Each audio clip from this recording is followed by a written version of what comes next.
আজকের পর্বে আলোচনা করব দশম শ্রেণী ভূগোল বিষয়ে দ্বিতীয় পর্যায়ক্রমিক অভিক্ষা অর্থাৎ সেকেন্ড ইউনিট টেস্টের ভূগোল বিষয়ের প্রশ্নপত্র নিয়ে। এখানে এই প্রশ্নপত্রটিতে তোমাদের 5টা বিভাগ রয়েছে, ক খ গ ঘ ও ম। এখানে এই যে এমসিকিউ বা এসএকিউ প্রশ্নগুলো রয়েছে তার উত্তর নিয়ে আজকের এই পর্বে আলোচনা করব। তাই পর্বটি অবশ্যই প্রথম থেকে শেষ পর্যন্ত দেখো। পর্ব ভালো লাগলে লাইক করো, শেয়ার করো, চ্যানেলে নতুন হলে অবশ্যই সাবস্ক্রাইব করে রাখো। আর তোমার কোনো প্রশ্ন থাকলে তার সমাধানের জন্য কিন্তু অবশ্যই তোমরা কমেন্ট করে জানাবে। প্রথম তোমাদের বিভাগ কয়ে যে 8টা এমসিকিউ প্রশ্ন রয়েছে, আগে এগুলো আলোচনা করছি। দেখো, 1 দাগের প্রশ্ন, সীমান্ত বৃষ্টি বলা হয়। উত্তর, শৈলক্ষেপ বৃষ্টিকে সীমান্ত বৃষ্টি বলা হয়। 2, রাতের বেলায় পর্বতের ঢাল বেয়ে নিম্নগামী ঠান্ডা ও ভারী বায়ুকে কি বলে? উত্তর, ক্যাটাবেটিক বায়ু। 3, ক্যারিবিয়ান সাগরে ক্রান্তীয় ঘূর্ণবাত হলো। উত্তর, এটা করবে হ্যারিকেন। 4 দাগ, সমুদ্র জলের এক স্থান থেকে অন্য স্থানে প্রবাহকে কি বলা হয়? সমুদ্র স্রোত। 5, মরাকোটাল।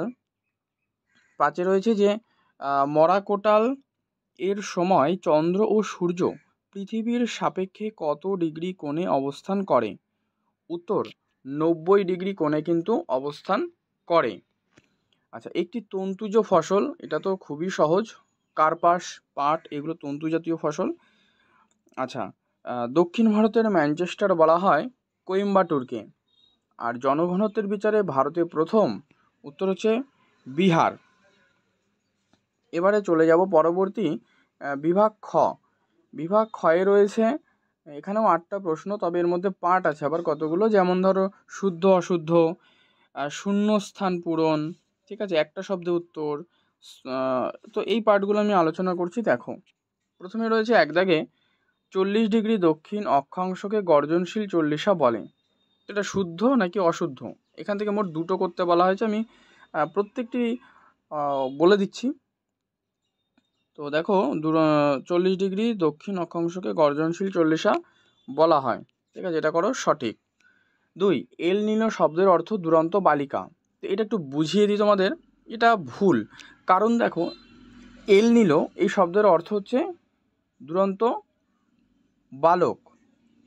আর যদি বিপরীত শব্দ হয় লা এল নিনা, লা এল নিনা, তাহলে কিন্তু তখন এর উত্তর হয়ে যাবে কিন্তু দুরন্ত বালিকা, ঠিক আছে, যদি লা এল নিনো দেওয়া থাকে। যেহেতু এখানে শুধু এল নিনো দিয়েছে শব্দের অর্থ দুরন্ত বালিকা, তাহলে এটা ভুল। বেঙ্গালুরুকে ভারতের সিলিকন ভ্যালি বলা হয়, এটা করো সঠিক। উত্তর ভারতের ম্যানচেস্টার কোয়েম্বাটুর, ভুল। উত্তর ভারতের ম্যানচেস্টার হচ্ছে কানপুর। দেখো, এই প্রশ্নের উত্তর কিন্তু তোমরা এর আগেই করে এসছো, যে দক্ষিণ ভারতের ম্যানচেস্টার হচ্ছে কোয়েম্বাটুর, তাই না? এমসিকিউর মধ্যে দেখবে 7 দাগে কোয়েশ্চেনটা রয়েছে। আচ্ছা, এর পরবর্তীতে চলে যাও, উপযুক্ত শব্দ বসিয়ে শূন্যস্থান পূরণ দেওয়া হয়েছে। 1-এ রয়েছে ওজোন ধ্বংসকারী প্রধান গ্যাসটি হচ্ছে কি? সিএফসি, অর্থাৎ আচ্ছা এটা তোমরা বলেই দিই, সিএফসি হচ্ছে কি? ক্লোরোফ্লুরো কার্বন, ঠিক আছে। 2, পৃথিবীর বৃহত্তম মগ্নচড়ার নাম কি? উত্তর করো গ্র্যান্ড ব্যাংক। 3, ভারতের কার্পাস গবেষণা কেন্দ্রটি কোথায় অবস্থিত? উত্তর করবে নাগপুর। নাগপুরে এটি অবস্থিত, অর্থাৎ ভারতের কার্পাস গবেষণা কেন্দ্র।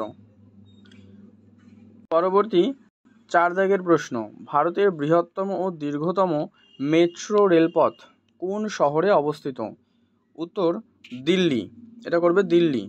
5-এ রয়েছে সমান বায়ুচাপ বিশিষ্ট স্থানগুলিকে যে কাল্পনিক রেখা দ্বারা যোগ করা হয় তা কী নামে পরিচিত? উত্তর আইসোবার। উত্তর কি?